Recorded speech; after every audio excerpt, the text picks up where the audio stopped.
Hello, I'm Rob Thomas with Club and Resort Business, and welcome to another episode of Club and Resort Talks. This episode of Club and Resort Talks is sponsored by Two Hemispheres. Their sweet spot lies in pro shop, fitting studio, amenity design, and fabrication. Elevating the member experience to provide added value and drive membership growth is their mission. Learn more at 2hemi.com. Now that we got that out of the way, let me introduce you to Phil Keren, our senior editor. Phil, how's it going? I'm doing well, Rob. Doing well on this nice summer day. Yeah, literally, we're at summer. Thank you. Right, Yeah. summer solstice is right in our rear view, and we're plugging away. What have you seen in the news of late? We got a lot of stuff going on. We have had a lot of stuff going on. I've noticed that. One thing I've noticed is, again, courses, new courses getting ready to open, or an old course that was shuttered is coming back. Some kind of themes again with that. I saw St. John's Resort in Plymouth, Michigan, which is near Detroit. They're going to open a new championship course in spring of next year.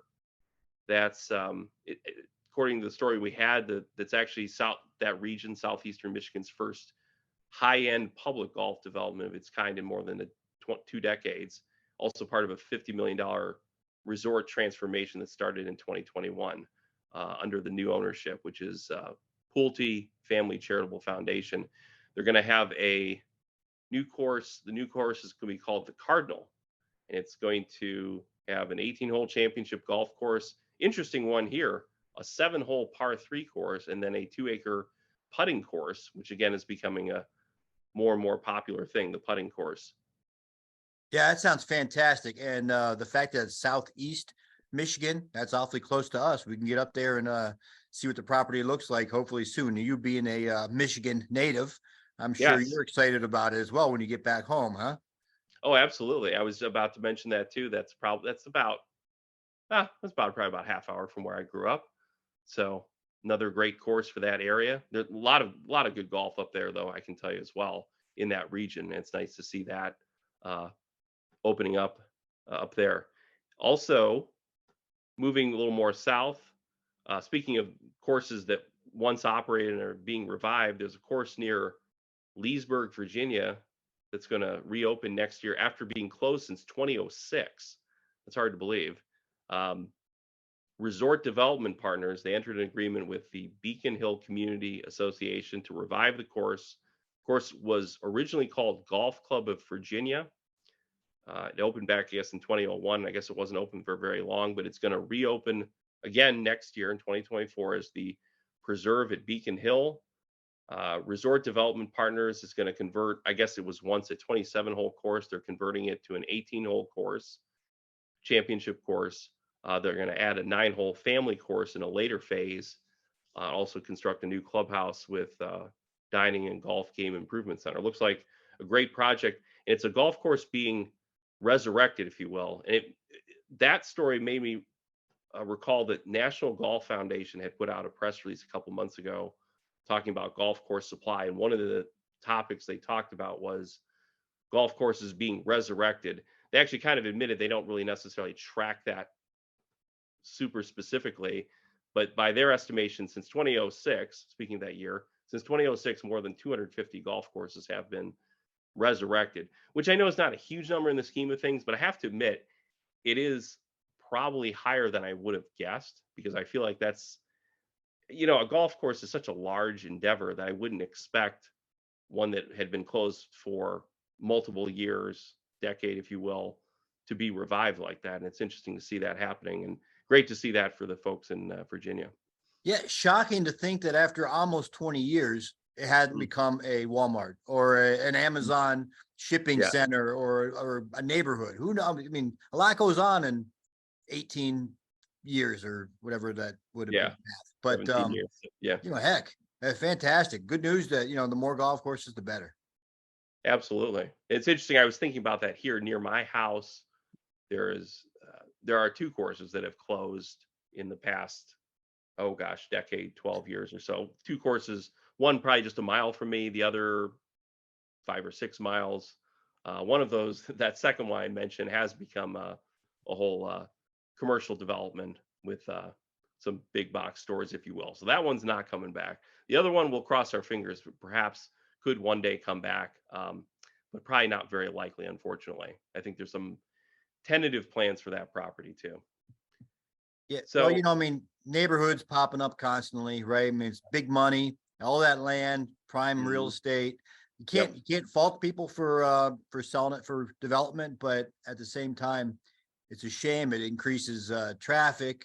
Some of the schools get overloaded. I mean, there's all kinds of reasons you don't want a new neighborhood popping up around your neighborhood, but there's also good reasons to have it, I suppose, tax base and so on and so forth. But mhm, being golfers, I'm sure we'd much rather see a golf course out there. absolutely, no doubt about that. The other thing I wanted to mention too was that I recently had a chance to uh, attend a PGA Hope clinic that happened at Windmill Lakes Golf Club in Ravenna, Ohio, which is actually the home golf course for the Kent State University golf team. The clinic is PGA Hope. Hope stands for Helping Our Patriots Everywhere, and PGA Hope is a program that is provides golf instruction to military veterans uh, free of charge. And this clinic I attended at Windmill Lakes, hosted by Dan Dock, he's the PGA professional out there, and his team of instructors. They work with veterans for 6 week period there from May until mid June. I attended the clinic that happened the first part of June here. It was a nice uh, day out there. It was a perfect day for it. About 15 or 16 veterans were there. Interesting, and what's great about it too is that you don't have to have any golf background at all whatsoever. And there were absolute beginners out there. There were average players out there. And Dan even told me, actually, he shared with me there was actually a gentleman who was a six handicap out there too. So pretty high level golfer as well. Um, Great program. They did instruction out in the driving range. The day I went, they also then did a 5 hole scramble. That's kind of all they had time for. Had a nice cookout afterward. But it's a great program. That actually was the first. This is actually the first year they hosted it. Um, Windmill Lakes Golf Club. They are definitely planning to do it next year. Looking forward to do it again. It was a great program, a great way to use golf, if you will, in this case, to help our veterans out. Hey, shout out to Windmill Lakes, home of Mhm. the Golden Flashes, Corey Yes, Connors, Mackenzie Hughes, and Open champion Ben Curtis. A lot of yes. great golfers come out of Kent State, so for to good on Windmill Lakes. Absolutely. Yeah. Oh, and I should mention too, speaking of that, Herb Page is still involved out there with Windmill Lakes and I did not have a chance to speak. He was not out there the day I visited, but Dan Doc told me that Mr. Page had been there for a clinic a couple weeks before that and is obviously fully supportive of the program. Mr. Page, of course, longtime Kent State golf coach out there. So, and he's, Legend. I tried out for the Kent State team way back when. oh, Got to did you? meet Coach Page, and Hmm. unfortunately, a couple of rounds in the low 70s wasn't quite good enough to make Mm, that squad. I mean, those guys are awfully good. They're all plus handicappers, and I was maybe a scratch at the time. So hmm. good on Herb Page. Hey, speaking of good on, there's also a club, Anthem Country Club out in the Nevada. We just did a story on them saving nearly 60 million gallons of water annually with their maintenance practices, replacing turf with artificial turf, getting rid of useless turf, all kinds of practices to limit the water being put on the golf course. And I mean, fantastic news, especially out there where water is Hmm. not plentiful. Right. They're struggling. This year is better than most because of the winter we had out west, but good on Anthem Country Club. I love seeing and reporting on the good news out there. Absolutely. And of course, we don't necessarily, although it's interesting in Great Lakes country, we don't usually face the water shortage issue as much. Although we recently went through a relatively long drought period for us, about 3 weeks or so, which is pretty unusual here. But I agree with you. That's a um, great thing for them out there. It's fair to say that's water conservation is a big issue now and will continue to be for, well, many industries, but in our case, of course, with the country club, with industry, with golf courses, it'll be an ongoing challenge But I think the good thing is, like with a story like that, it's an opportunity for the clubs, other clubs around the country, to perhaps learn from what Anthem's doing, maybe even adopt some of those practices, particularly the courses out west like that Yeah. would benefit from it for sure. Well, I mean, operating a golf course is no easy task. Right. And on that topic, we had another story about a course in Jackson, Michigan, another Michigan course that had some anti-Biden, MAGA, pro-Trump Mm. graffiti, I guess, chemically burned into the turf. Uh, gosh, it's tough enough out there maintaining a golf course. And then you got these the hooligans out, burning stuff into the turf. And I don't care where your political leanings are. Right. Nobody wants to see courses damaged. I'm sure you ask President Trump, and he would tell you, don't do something stupid like that, right? I mean, it's for him. It was in his favor, but being a golfer, I'm sure he understands the plight of the superintendent, and I feel really bad for the golf course. I think it was Ellis Sharp Park. Just a muni out there, not a Mhm. big budget. Right. So they Now don't they're have. dealing with, I mean, $10,000 worth of damage. I don't know if that turf's ever going to come back. They had a bunch of kids out there playing the next day, and there were some curse words burned into the turf. I think it had started with an F. It's a big one, right? We don't want Yeah. kids seeing that and having to read that. Right. Certainly not putting through it, but boy, just this kind of burns me up to see that happen. It does because, well, and we were just talking a moment ago about the challenges that golf course superintendents face as far as weather, environmental challenges, Mother Nature, and things that are beyond their control. Well, yeah, it's a shame to see that. It really is. Actually, unfortunately, reading that story brought back a memory of my home course that I played in Michigan. The par three course I grew up at the country club got vandalized a couple times in similar fashion. In fact, there was one time there was some uh actually it wasn't words, it was unfortunately some drawings that were not appropriate, not family friendly either, were also put there. I shouldn't laugh because it definitely was super challenging stuff. For again, that course I grew up on also did not have a big budget, so Yeah. to have to face that challenge on top of doing the ongoing routine maintenance and work that you do on a course every day presents an added headache for superintendents for sure. Safe to say it wasn't the Keren kids out there burning stuff into the turf. Yes, very safe to say. That might have even been at the time my dad was on the club board. That really would not have looked good to have his son out there doing that. No, I was not No, doing no, that. Dr. Karen would have been roundly sounded right out of the golf course, huh? That's right. Yep. Hey, um, on a lighter note, our guest today on the podcast is Vicky Burris, director of membership at Watersound Club. They got a lot of stuff going on.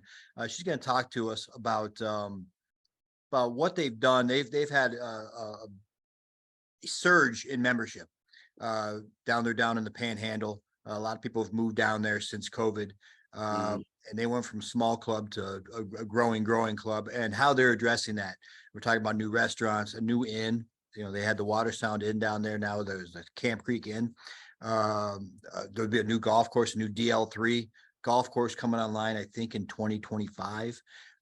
So that's a lot of stuff happening at Watersound Club, and Vicky's going to talk to us about how they're handling it and some of the challenges they face, but also, why they're meeting these needs, and I look forward to talking to Vicky, sharing a lot of good insight. Sounds great. All right, let's get to it, Phil. Hello, I'm Rob Thomas with Club and Resort Business, and welcome to the Club and Resort Talks. And we got Vicky Burris, Director of Membership at the Watersound Club in the Florida Panhandle. Welcome to the show, Vicky. Thank you. It's great to be here. Great to have you. Hey, you guys have experienced a lot of growth, literally and figuratively, in Yes. recent years. Let's get to the figures first. Membership Yes. up. It's a great problem to have. It is a great challenge to have. Yes. So what spurred the membership growth, and how have you kind of addressed that, the challenge that come with it, and so forth? Certainly. What's interesting, because I would never discount some of the heartbreak that went along with COVID. It was an icky time for our country, for all over the world, but it created this interesting dynamic on the Panhandle and at clubs around the nation. It was almost that divine interception of slow down, everyone. Remember what is important in life. Family, friends. Let's take away all of the complications in everyday life. We were forced to slow down. And with 2020, we noticed that there were prospective members and members who had their hearts set on retirement in this area. And they said, what are we waiting on? The time is right now. I'm no longer tethered to a computer or a skyscraper. I can be where I want to be, and I can log in. I can do the work I need to do. Maybe I can go ahead and retire. And so this area down on the Panhandle, just immediately just exploded. Everybody moved down here.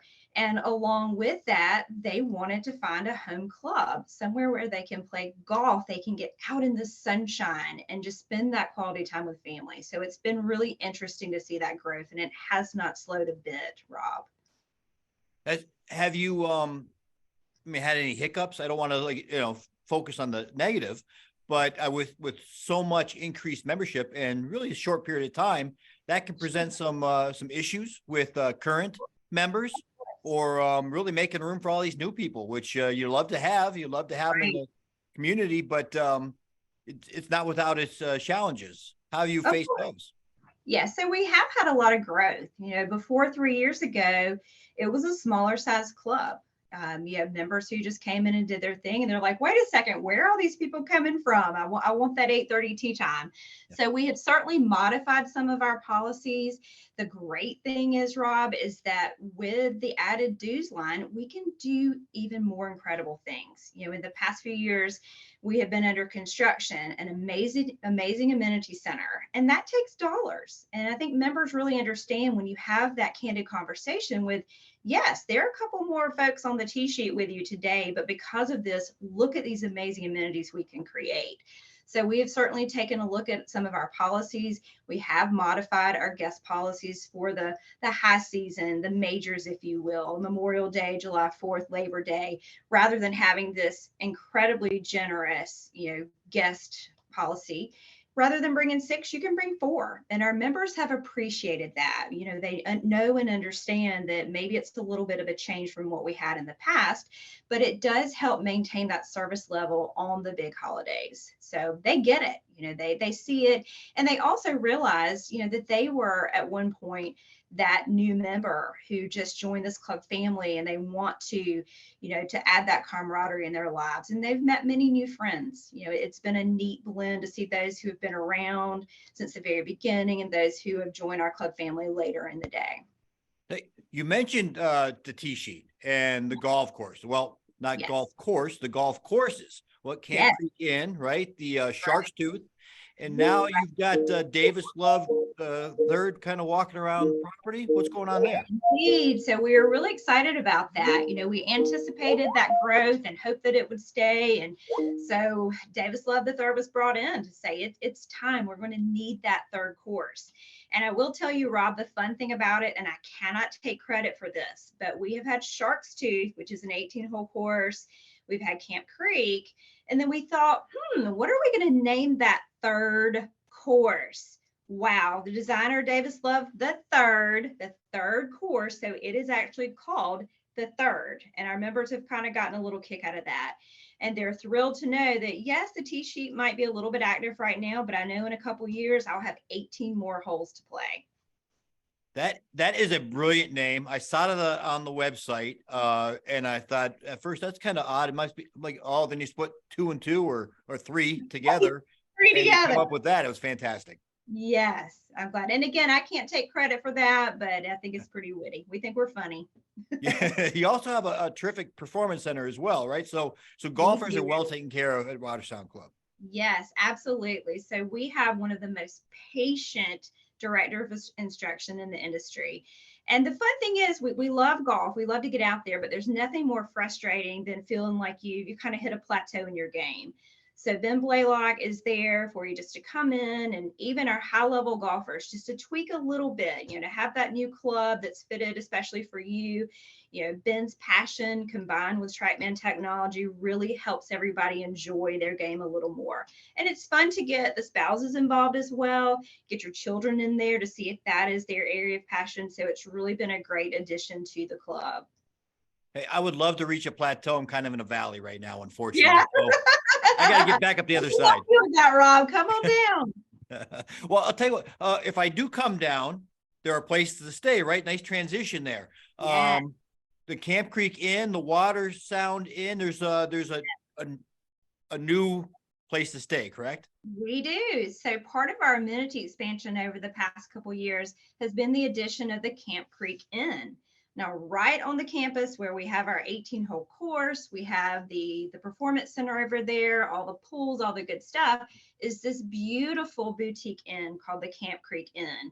And to many of our members, this is their 5th and 6th bedroom. So during the holidays, when everybody wants to be here, and of course, you never realize how many friends you have until you have a place at the beach.